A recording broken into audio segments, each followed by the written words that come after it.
Bonjour, donc on continue dans le module de champ de sociologie. Donc on va aborder aujourd'hui, dans une ou deux vidéos, la sociologie de la communication. Donc je répète toujours que je ne suis pas un enseignant, je suis un étudiant qui révise. Et puisque j'ai raté un cours et un TD, peut-être que c'est possible que je rate quelques points. Donc, je révise selon ce que j'ai retenu quand j'étais présent. Voilà. Le reste, je ne sais pas. Donc, j'ai essayé de suivre un petit plan. Donc, je vais commencer une définition de la sociologie. Après, je vais parler de la communication, la définition de l'information et de la communication et la différence entre les deux. Donc, après, les composantes de la communication. Dans une vidéo. La prochaine vidéo sera sur la sociologie de la définition de la sociologie de la communication, les enjeux de la communication, quelques théories et modèles de communication, et si elle n'est pas une longue vidéo, j'ajoute l'histoire et le développement de la sociologie de communication. Sinon, le point, l'histoire, je le fais dans une troisième vidéo. Donc, on commence. Donc, la définition de la sociologie. Dans son sens le plus large, pour Yves Crozet, la sociologie est la science qui se propose d'étudier scientifiquement l'homme vivant en société, les relations entre les individus et les mécanismes de fonctionnement des sociétés. Donc, on peut dire que la sociologie, elle étudie les rapports entre les individus vivant en groupe. Voilà. Ou c'est l'étude scientifique de l'aspect social de l'être humain vivant en groupe. C'est l'étude des interactions, des normes, des valeurs, des représentations et l'étude aussi des structures des sociétés, de leur fonctionnement, du changement qui se passe dans la société, etc. C'est ça, en général, la sociologie. Donc, on parle sur le deuxième point, la communication. Donc, j'utilise un ancien cours téléchargé de e-learning. Donc, la communication la plus pertinente est selon nous d'abord un échange. Sinon, il s'agit de simple information. La société est formée d'un ensemble d'individus qui communiquent entre eux en échangeant de l'information. La communication est une composante d'interaction entre les individus et elle est donc au cœur de la réflexion sociologique. Chez Georges Simmel, par exemple. Donc ici, ce qu'il veut dire ce passage, donc puisque la communication se passe entre des individus, donc s'il y a quelque chose qui se passe entre des individus, il peut être l'objet d'études de la sociologie. Il peut être considéré comme un phénomène et étudié en sociologie, ou plus exactement en sociologie de la communication. Voilà. Donc, on continue. Très tôt, les sociologues mettent la communication en relation avec les phénomènes collectifs. C'est le cas de Gabriel Tarde, qui considère que si la presse est susceptible d'agir sur l'opinion, le facteur principal de formation de l'opinion est la conversation. À la fin des années 40, la théorie de l'information propose un modèle général de la communication. Donc, ce paragraphe issu du lexique de sociologie, page 45. Donc, c'est des choses simples. Donc, ici, dans ce passage, je pense que l'idée ici, c'est ce que j'ai dit avant. C'est puisque la communication se passe entre des individus, donc, elle serait obligatoirement un objet d'étude de la sociologie. Donc, on va continuer la distinction On va voir la distinction entre communication et information. Donc, je lis, après, j'essaie d'interpréter. Voilà. Donc, du point de vue de la recherche, information. L'information est, on considère que c'est un contenu, soit de texte, soit d'image, soit de son, soit toute autre forme de contenu numérique ou analogique. La communication, c'est le processus qui permet de porter ce contenu, soit l'information, la connaissance d'un ou plusieurs récepteurs, à la connaissance d'un ou de plusieurs récepteurs. Dans un processus de communication, il faut que soit en présence un des émetteurs et un des récepteurs. Avec la communication de masse, il y a un émetteur et une multitude de récepteurs. Au sens journalistique du terme information, l'information c'est un objet qui relève de l'événementiel. Avoir une info, c'est avoir pris connaissance d'un événement que l'on doit communiquer. C'est dans ce sens que l'on parle des informations télévisées, par exemple. Donc, le dernier point, c'est le sens de l'information chez les journalistes ou dans le domaine journalistique. Donc, qu'est-ce que j'ai compris de cette lecture? Donc, on a dit que la sociologie, c'est l'étude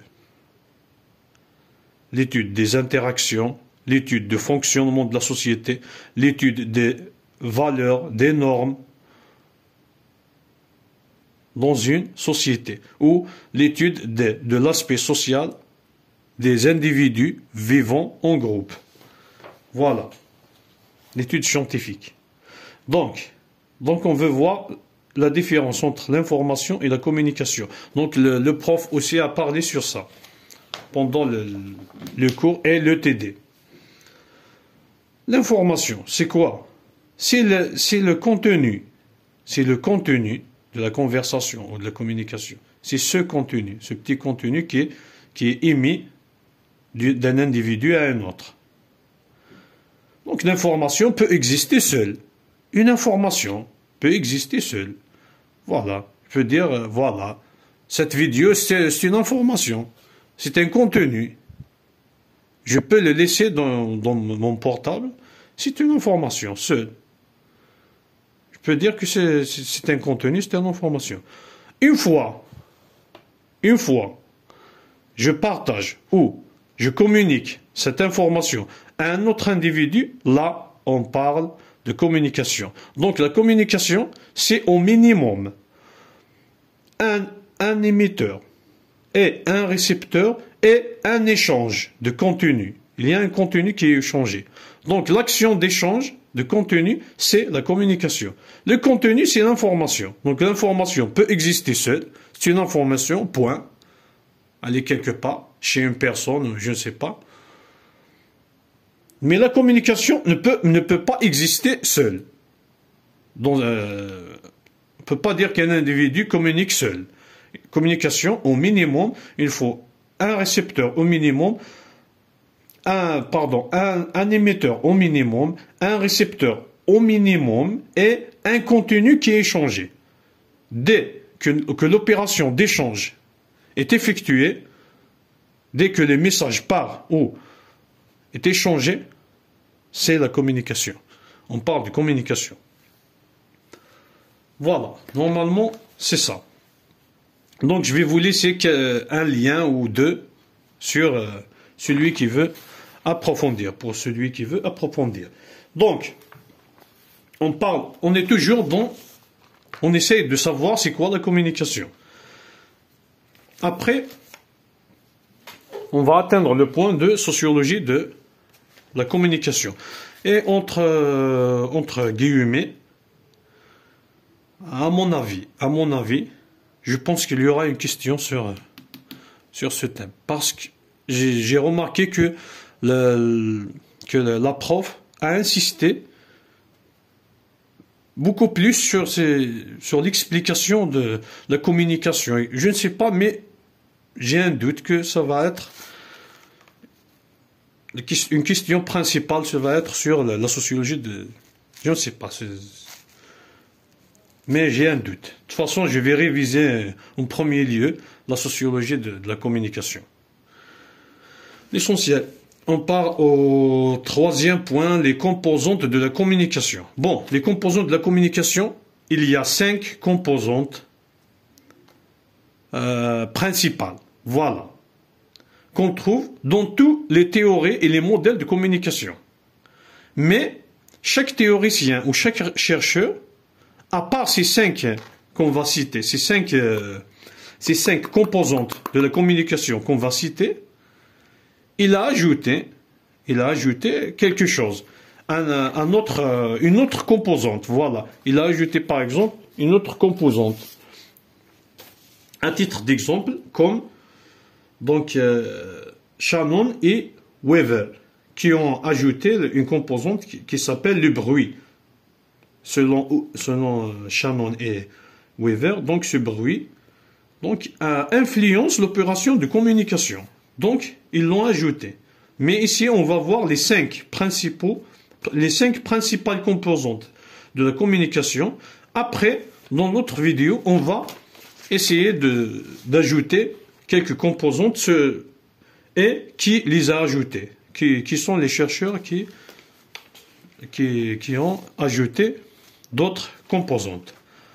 Voilà, c'est le point essentiel. Donc, les composantes de la communication, c'est quelque chose de très simple. C'est quelque chose de très simple. Il suffit juste de se concentrer un peu et de réviser 2 ou plusieurs fois. Donc, les composantes de la communication. On a l'émetteur. L'émetteur, c'est celui qui émet, celui qui commence la communication. Donc, il envoie du contenu. Ça dépend. Il parle ou il envoie un message dans le Messenger, je ne sais pas. L'essentiel, il commence à émettre du contenu destiné à un récepteur au plus. Donc, l'émetteur, c'est simple. C'est celui qui envoie. C'est celui qui émet. Le récepteur, c'est celui qui reçoit.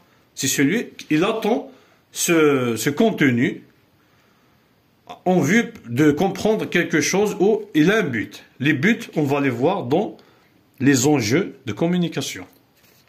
Essentiel, il y a un but pour cette communication. Mais ce n'est pas notre sujet maintenant.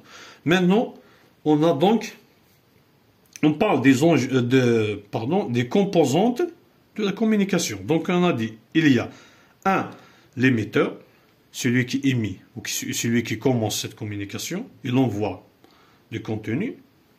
2, le récepteur, l'individu ou plusieurs individus qui reçoivent ce contenu qui est émis par l'émetteur. 3, le message. Le message, c'est le contenu. Point. C'est pas la peine de compliquer les choses.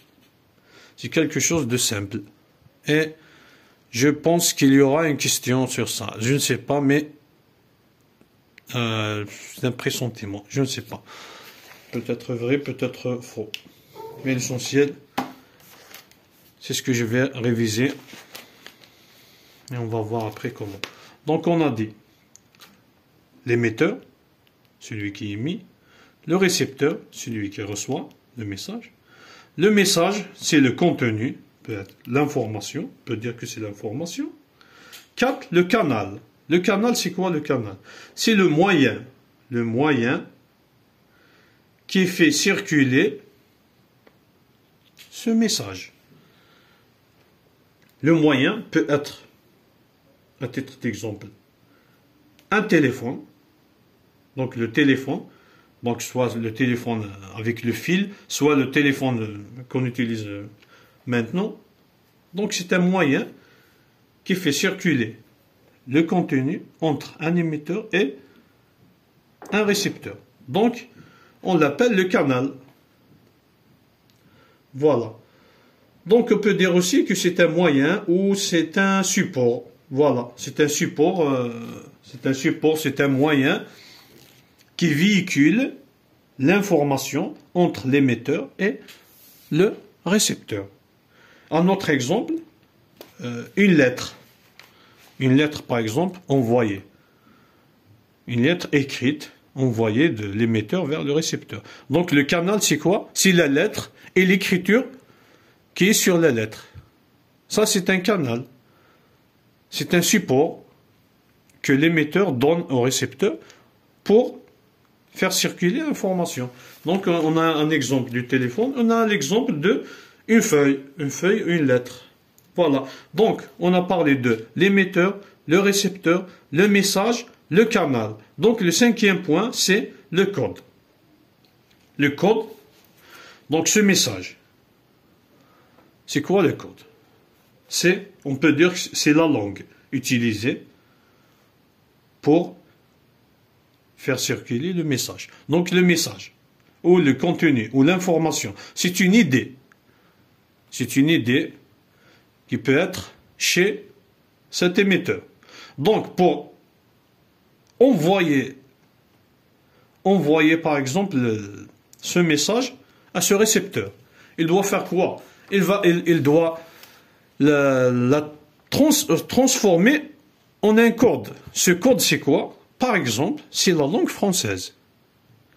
J'ai une idée, donc je la formule sous forme la langue française, sous forme d'une langue française, par exemple, d'un paragraphe ou d'une phrase, et je l'écris sur un support qui est le canal, je le donne au récepteur.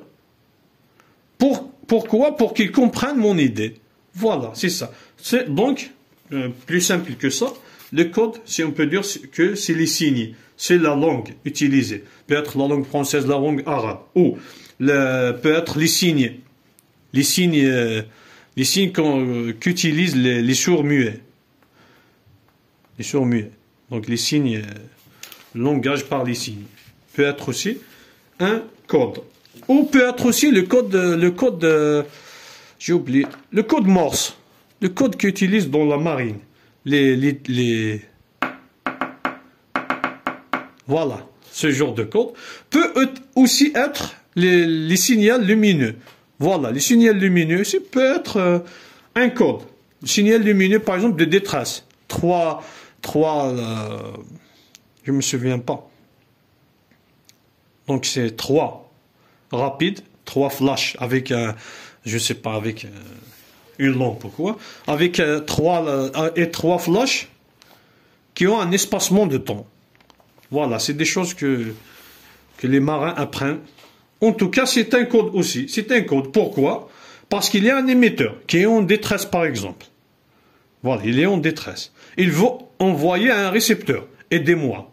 Mais il ne peut pas le dire. Il n'y a pas de téléphone, il n'y a pas de canal. Il n'y a pas de canal, par exemple, comme, je ne sais pas, il ne peut pas utiliser une lettre qu'il va écrire, il va attendre. Il ne va pas utiliser, par exemple, autre chose. Je ne sais pas, le téléphone, il n'a pas accès au téléphone. Donc, le code qu'il va utiliser, c'est le signal lumineux. Donc, il éteint, c'est un code. C'est un code il éteint et il allume le message dans la direction d'un récepteur pour demander de l'aide. Donc, j'espère que je n'ai pas compliqué les choses. Donc, j'essaie de faire un petit rappel rapide. Donc, on a dit la sociologie, c'est l'étude des interactions et des rapports sociaux entre les individus dans une société. On a dit que l'information, c'est le contenu qui circule entre les individus. On a dit que la communication, on peut parler d'une communication dès que, au minimum, un émetteur et un récepteur et un contenu est circulé. Donc la communication, c'est l'échange d'un contenu ou d'une information entre deux individus au minimum en vue, par exemple, d'une compréhension pour expliquer ou pour comprendre une idée. Voilà, on a parlé les composantes de la communication qui sont un émetteur, un récepteur, le message, c'est l'information, le canal, c'est le moyen ou le support comme on a dit, comme un téléphone ou comme une feuille, une lettre écrite sur une feuille. Donc la feuille, c'est un moyen, c'est un canal. Donc on a dit 5, le code. Le code, c'est la langue. Ça peut être la langue française, la langue arabe, la langue kabyle, peut-être aussi les signes.